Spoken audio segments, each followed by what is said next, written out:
Assalamualaikum warahmatullahi wabarakatuh. Innal hamdalillah nahmaduhu wa nasta'inuhu wa nastaghfiruh wa na'udzu billahi min syururi anfusina wa min sayyiati a'malina may yahdihillahu fala mudhillalah wa may yudlil fala hadiyalah. Asyhadu an la ilaha illallah wahdahu la syarikalah wa asyhadu anna Muhammadan abduhu wa rasuluh la nabiyya ba'dah. Allahumma salli wa sallim ala nabina Muhammad wa ala alihi wa ashabihi ajma'in amma ba'du.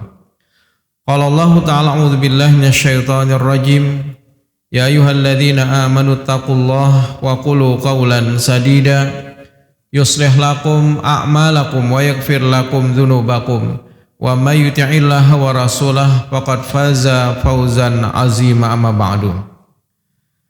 Bapak-bapak, ibu-ibu hadir wal hadirat jamaah subuh Masjid Al-Fat rahimani wa rahimakumullah.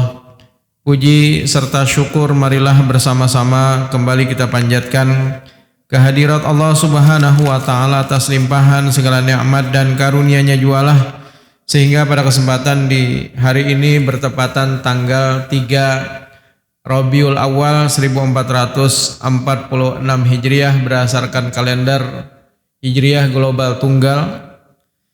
Alhamdulillah kita masih diberikan oleh Allah Subhanahu wa taala kesempatan, keafiatan, terlebih lagi adalah nikmat iman dan Islam. Sehingga dengan nikmat itulah mengantarkan kita untuk bisa melaksanakan ketaatan-ketaatan atau ibadah-ibadah kepada Allah Subhanahu wa taala. Salawat dan salam semoga senantiasa tercurah kepada Nabi kita Muhammad sallallahu alaihi wasallam beserta keluarga, para sahabat, tabi'in serta pengikut beliau yang senantiasa istiqamah menjalankan sunnah-sunnah makbulahnya hingga akhir zaman. Bapak Ibu sekalian yang dirahmati Allah, pada kesempatan di subuh kali ini kita akan membahas tentang babul masjid atau juga bab pembahasan tentang masjid. Hadis yang pertama adalah an Aisyah radhiyallahu anha, dari Aisyah radhiyallahu anha. Qalat, ia berkata, amara Rasulullah sallallahu alaihi wasallam bibina'il masajid fid-duri. Nabi memerintahkan agar membangun masjid di kampung-kampung. Nah, maka itu bahari ada namanya masjid jami'. Nah, jami' itu artinya berkumpul. Jama'a yajma'u. Nah, masjid yang dulu mungkin tidak sebanyak saat ini. Dulu hanya satu masjid yang itu mengumpulkan masyarakat dalam satu, bisa jadi dalam satu kota atau juga dalam satu kecamatan. Di kampung-kampung juga demikian adanya. Tapi alhamdulillah seiring berjalannya waktu, di mana juga tingkat perekonomian masyarakat semakin meningkat, maka masjid-masjid sekarang tidak hanya berdiri satu saja, tetapi di setiap sudut-sudut dari komplek pun juga didirikan yang namanya masjid. Termasuk juga di komplek Karema Land. Berdirinya masjid tentu membawa kepada keberkahan, Pak. Keberkahan bagi kita semua. Bagaimana kita bisa melaksanakan salat 5 waktu berjamaah di masjid. Bahkan pahala melaksanakan salat 5 waktu berjamaah di masjid itu adalah 27 derajat dibandingkan kita salat di masjid yang lain. Bahkan tidak ada salat yang dikerjakan selain daripada salat sunat saja di rumah-rumah kalian, kata Nabi. Jadi kalau salat-salat wajib itu tempatnya adalah di masjid. Kecuali kalau kita ada uzur, Pak. Kecuali kalau kita ada uzur syar'i tentunya, maka inilah yang mungkin menghalangi kita. Tetapi kalau tidak ada halangan, maka tentu berjamaah di masjid itu adalah sebagai suatu keutamaan. Nah, Bapak Ibu sekalian yang dirahmati Allah, terbukti misalnya satu kampung atau mungkin juga satu komplek yang awalnya mungkin hanya beberapa warga saja yang berdiam di sana. Tetapi ketika didirikan masjid, alhamdulillah semakin makmur. Semakin banyak jumlah penduduknya di komplek tersebut. Sebagaimana juga di Al-Fat didirikan masjid di Karimalen, alhamdulillah masyarakat saat ini sudah banyak yang berdiam atau juga berada di komplek ini. Nah, Bapak Ibu sekalian yang dirahmati Allah, dalam hadis Nabi yang lain juga disebutkan, barang siapa yang dia mendirikan masjid, walaupun hanya seukuran dengan ketaraan burung, Pak, ketaraan burung. Ketaraan burung itu ya kada seberapa, paling secukup tangan kita aja. Ketaraan burung atau juga sarang burung yang ada di pohon, Pak. Maka Allah akan bangunkan untuknya rumah di surga. Luar biasa. Allah akan bangunkan baginya rumah di surga. Jadi bagi orang-orang yang membangun masjid, maka Allah akan bangunkan untuk mereka rumah di surga. Entah dia sebagai penyumbangnya atau donaturnya, atau mungkin juga panitia-panitia yang memang membantu mengerahkan tenaga pikirannya untuk bisa membangun masjid, maka Allah akan bangunkan baginya rumah di surga. Walaupun yang kita berikan hanya misalnya beberapa sak semen, Pak. Walaupun yang kita berikan mungkin hanya beberapa buah papan atau mungkin juga beberapa yang namanya bata saat ini, maka insya Allah pahala-pahala yang kita berikan itu akan nampak pada hari kiamat kelak dari bekas-bekas apa yang telah kita tampilkan di dunia. Maka nanti akan menjadi saksi di hadapan Allah Subhanahu wa ta'ala. Kemudian yang kedua adalah wa antunazzafa wa tutayyiba. Jadi kata Nabi apa? Hendaknya kita juga menjaga kebersihan masjid, Pak. Walaupun an-nazafatu minal iman itu bukan hadis, Pak. Itu hanya peribahasa Arab aja. An-nazafatu minal iman, kebanyakan orang kan ini menjadikan slogan. Kata mereka ini adalah hadis padahal bukan. Tapi kata-kata an-nazafatu minal iman itu adalah baik bagi kita, tetapi kita tidak boleh menyematkan misalnya ini adalah qala Rasulullah. Ini hanya perkataan para peribahasa saja, para pujangga saja, pujangga-pujangga Arab, bahwa kebersihan itu adalah sebagian daripada iman. Dan memang perintahnya Nabi SAW memerintahkan kepada kita untuk menjaga kebersihan yang namanya masjid. Pernah suatu ketika, Pak, ada ulun punya dosen, dulu beliau adalah Konghucu. Sekarang alhamdulillah beliau sudah menjadi pakar ekonomi Islam. Jadi kata beliau, awalnya pada saat beliau itu orang Pati, kuliah di Yogyakarta. Ketika itu ayahnya bilang, berpesan, "Nak, nanti kalau kamu kuliah di Yogyakarta, silahkan kamu memilih agama apa saja. Mau agama apa saja silahkan kamu pilih. Asal satu agama yang tidak boleh kamu pilih dan aku larang." Apa itu? Yaitu adalah Islam. Dia bertanya-tanya, kenapa Pak? Saya tidak boleh memilih Islam. Jadi rupanya bapaknya ini membebaskan kepada anaknya untuk memilih agama apa saja ketika kuliah itu, tapi hanya satu yang tidak boleh, yaitu adalah Islam. Dia pun bertanya, apa alasannya? Kata bapaknya, pertama, yang rancak bihilangan itu di mana aja? Bilangan sandal. Ini salah mendengar rupanya, ambil yang baik-baik, buang yang buruk-buruk. Rupanya sandal yang baik nang diambil sih. Nah nih. Jadi yang sering bihilangan itu di mana kata bapaknya? Di masjid. Karena sering bihilangan sandal, walaupun yang mencuri sandal itu bukan yang sholat di masjid, Pak, atau yang pura-pura hanya sholat di masjid. Tapi sekarang alhamdulillah jarang terjadi yang namanya kehilangan sendal dan segala macamnya, karena sudah ada CCTV dan lain sebagainya. Kemudian itu yang pertama, alasan bapaknya. Jadi seolah-olah Islam itu dicap tidak baik.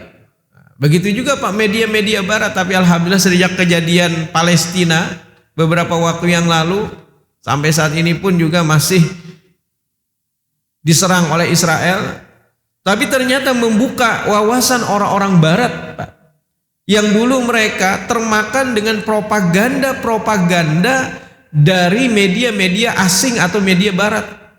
Yang media-media asing ini memang punya kepentingan untuk memburukkan citra Islam. Lalu berita-berita yang ditampilkan itu adalah berita-berita negatif tentang Islam. Bahwasanya Islam adalah sebagai agama teroris, bahwasanya Islam itu adalah sebagai agama yang terbelakang dan segala macamnya. Itu yang ditampilkan oleh media-media barat.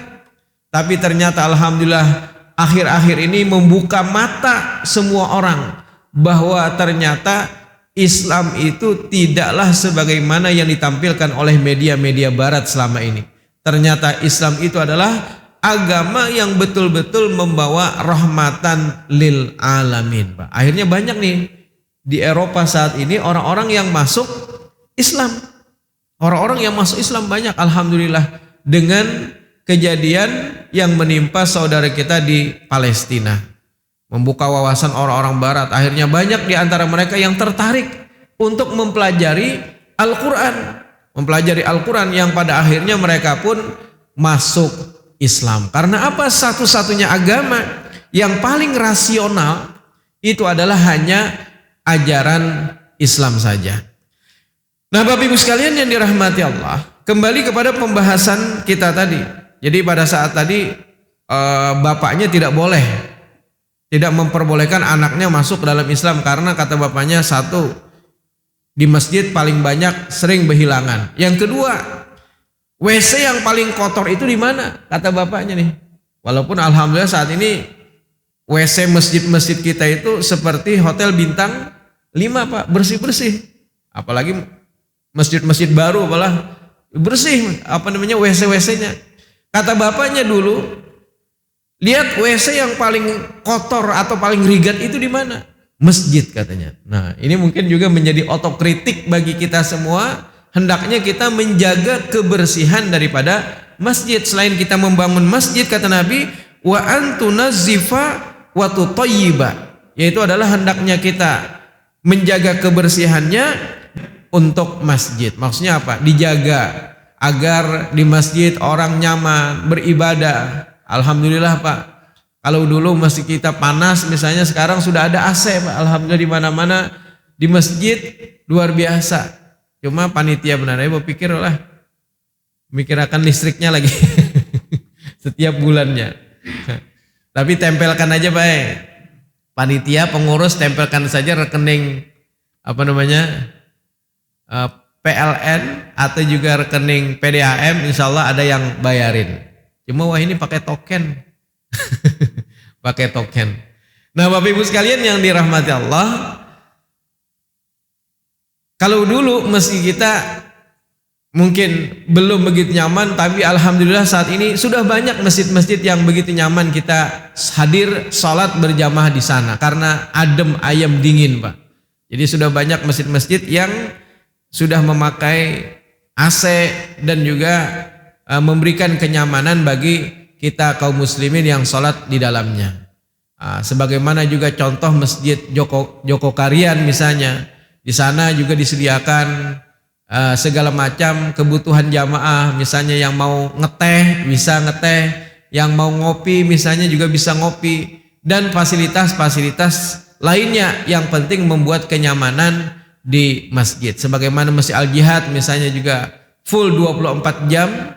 Kalau ada yang tertimpa musibah kematian, maka bisa langsung menghubungi panitia atau juga pengurus Masjid Al-Jihad untuk dibantu penyelenggaraan jenazahnya. Ini juga salah satu terobosan yang dilakukan oleh masjid-masjid agar mengundang para jamaah untuk bisa memakmurkan yang namanya masjid. Jadi banyak sebenarnya kiat-kiat untuk memakmurkan masjid, termasuk juga LPCR-M.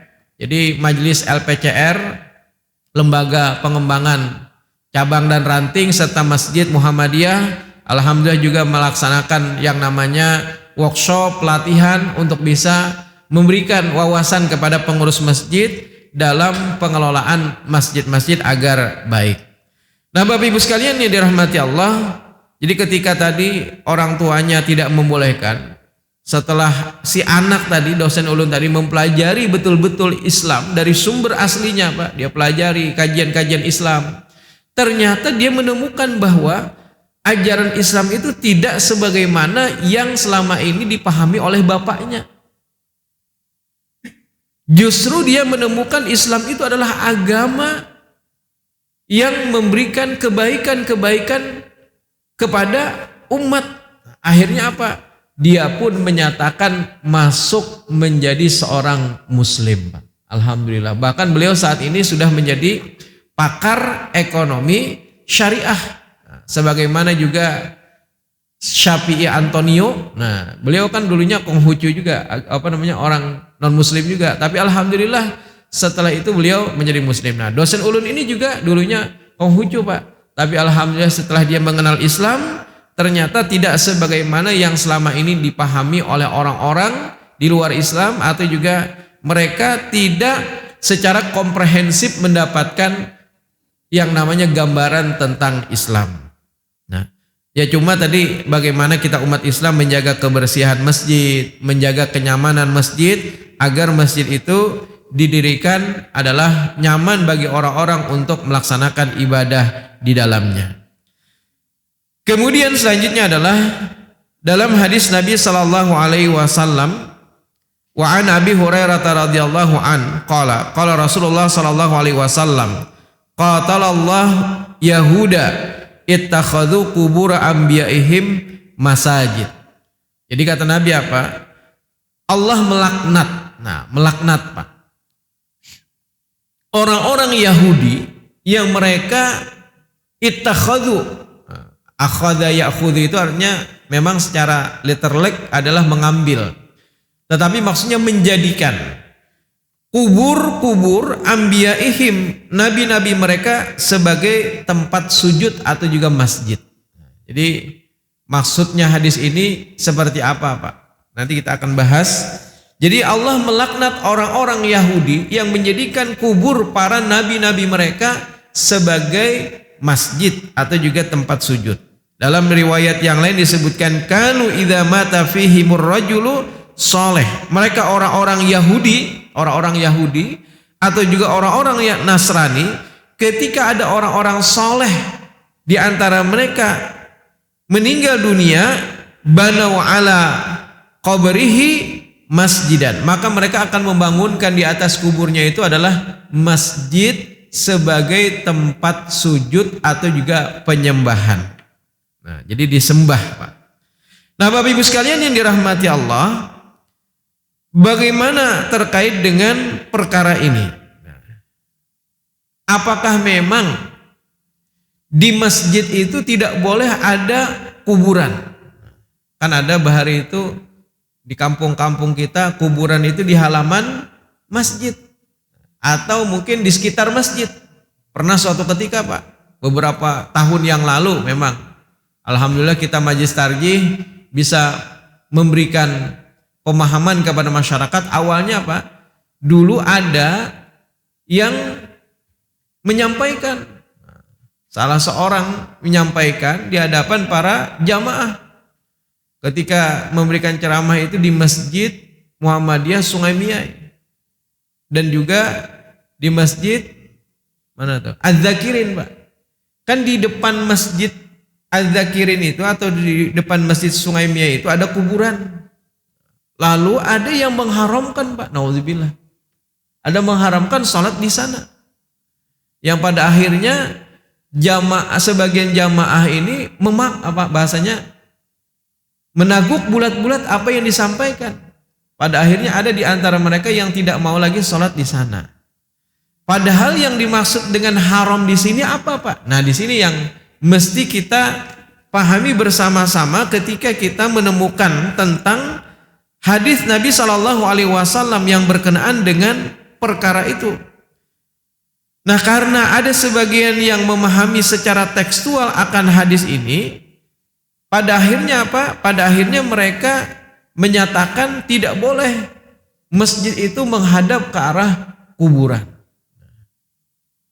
Padahal sebenarnya maksud daripada larangan itu seperti apa? Nah, misalnya suatu ketika dalam sebuah hadis Nabi Shallallahu Alaihi Wasallam yang diriwayatkan oleh Aisyah radhiyallahu anha, ia berkata, tatkala disampaikan kepada Nabi Shallallahu Alaihi Wasallam bahwa istri-istri beliau menyebut tentang gereja, kami melihat gereja di negeri Habasyah, kata mereka, yang dinamakan dengan Maria.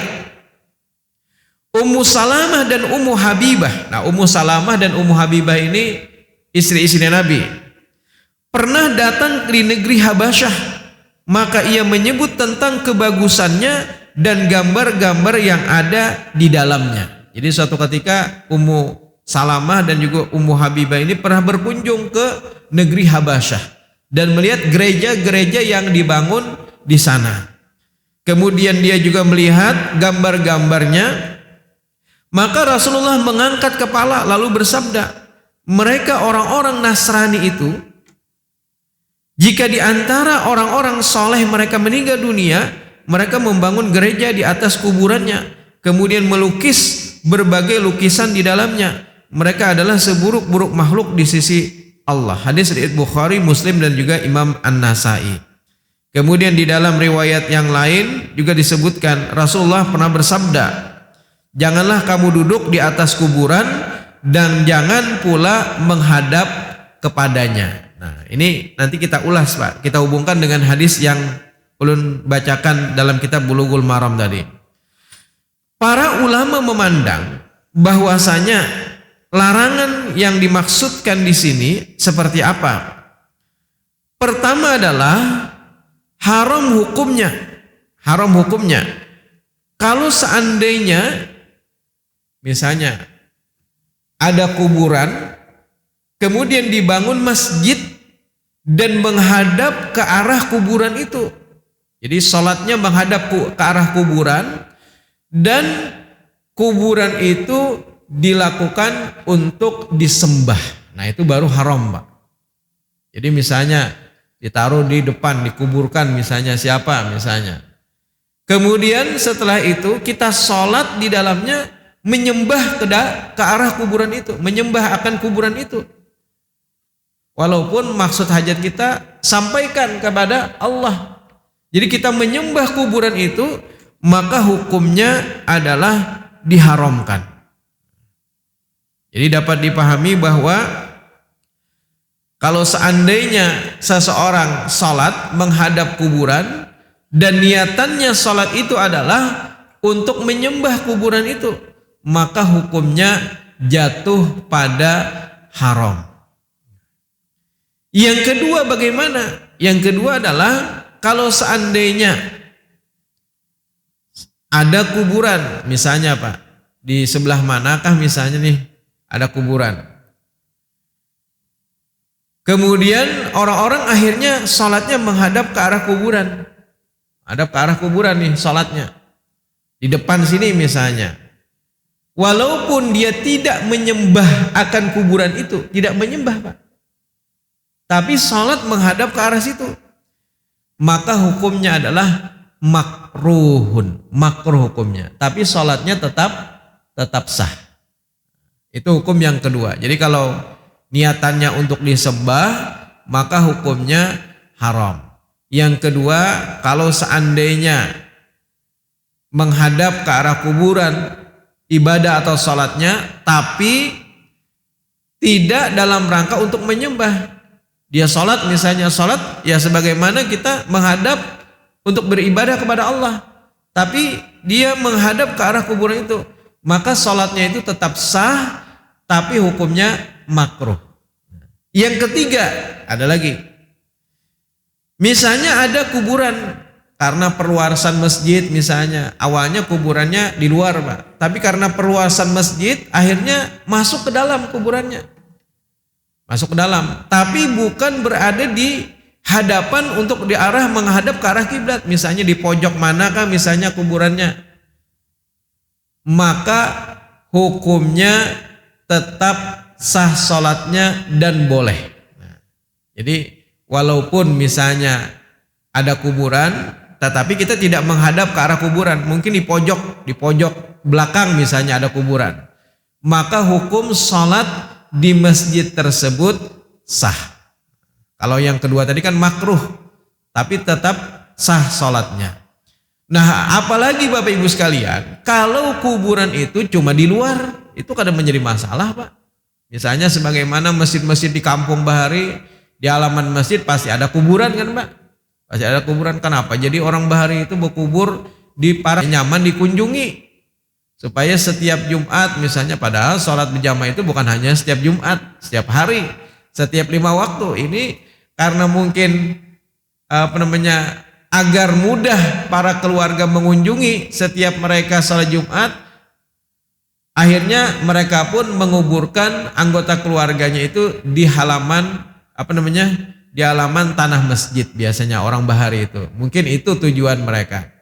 Nah, kalau seandainya cuma di halaman bagian luar daripada area bangunan masjid, apalagi tadi kayak Masjid Sungai Miyai, Pak, Muhammad Sungai Miyai, kemudian juga Masjid Az-Zakirin, itu di luar sudah, Pak, di luar daripada area bangunan masjid, maka tidak mengapa lagi, Pak. Tidak mengapa. Jadi kalau usah repot-repot membangun tembok. Kata si Fulan tadi yang menyampaikan, bangun tembok misalnya untuk menghalangi antara masjid dengan kuburan itu. Kalau tidak dibangun tidak sah, naudzubillah. Ini kan akhirnya menyulitkan pengurus membangun tembok ulang. Jadi sebenarnya tidak mengapa. Karena apa? Karena sudah tertutup area bangunan masjid. Lagian kubur itu walaupun di depan tetapi sudah di luar daripada bangunan masjid, maka itu sudah tidak mengapa lagi. Jadi tidak masalah. Nah, ini yang kita alhamdulillah berikan pemahaman beberapa tahun yang lalu kepada masyarakat yang mereka awalnya mengira haram, dan bahkan ada di antara mereka yang tidak mau lagi sholat di sana gara-gara tadi. Lalu kita berikan pemahaman tentang perkara itu, lalu mereka pun bisa mengerti, oh ternyata seperti itu. Jadi kalaupun sudah tertutup dengan bangunan masjid, walaupun di luar sudah itu sudah tidak mengapa lagi, Bapak Ibu sekalian. Nah, Bapak Ibu sekalian yang dirahmati Allah, itu adalah jadi qatalallah al-yahuda ittakhadhu qubur abyaihim masajidan. Jadi Allah melaknat orang-orang Yahudi yang mereka menyembah kubur nabi-nabi mereka. Itu yang dilaknat oleh Allah Subhanahu wa taala. Nah, Bapak Ibu sekalian yang dirahmati Allah, kemudian selanjutnya adalah